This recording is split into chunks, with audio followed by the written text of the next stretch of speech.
The Elder Scrolls Online will be the first game to use Nvidia's DLAA upgrade, NME.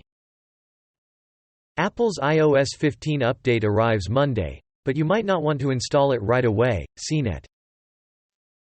Combining multiple PDFs on Windows or Mac is easy and free. Here's how. CNET. This quiet Android auto change makes the interface pretty confusing. Auto evolution. Apple's iPhone 13, new iPad mini and more. Everything we saw at Apple's Sept. Event, CNET.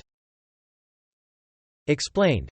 How researchers found where to look for Planet 9, the Indian Express. Animal Crossing. New Horizons dataminer discovers new Amiibo cards releasing sooner than you think. Sportskeeda.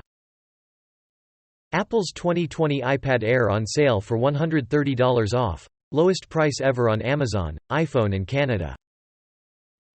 SpaceX capsule with world's first all-civilian orbital crew splashes down to Earth. Dhaka Tribune. NBA 2K22 review, Next Gen.